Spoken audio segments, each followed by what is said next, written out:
السلام علیکم ورحمۃ اللہ وبرکاتہ۔ آج کی ویڈیو میں آپ کو ایک قرآنی دعا بتاؤں گا جو علم کی یادداشت اور زبان کی فصاحت کے لیے مشہور ہے۔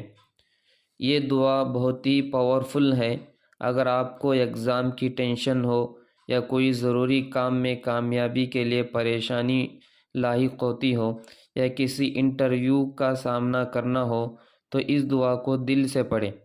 یہ دعا دماغ اور دل کو سکون دیتی ہیں اور گھبراہٹ بے چینی کو کم کرتی ہیں۔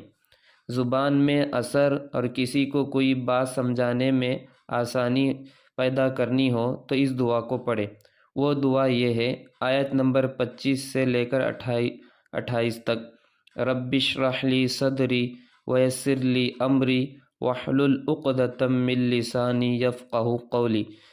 جب موسیٰ علیہ السلام کی زبان میں لکنت تھی تو موسیٰ علیہ السلام نے اللہ سے دعا کی کہ اے میرے اللہ، اے میرے رب، میرے سینے کو کھول دے اور میرے کام کو آسان کر دے اور میری زبان کی گرہ کو یعنی گھانٹ اور لکنت کو کھول دے، ختم کر دے، تاکہ لوگ میری بات کو سمجھ سکیں۔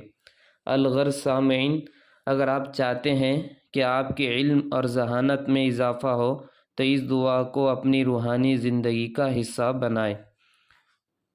اور آپ کو اگر ویڈیو پسند آئے تو لائک، شیئر اور کمنٹ اور سبسکرائب کریں۔ السلام علیکم ورحمۃ اللہ وبرکاتہ۔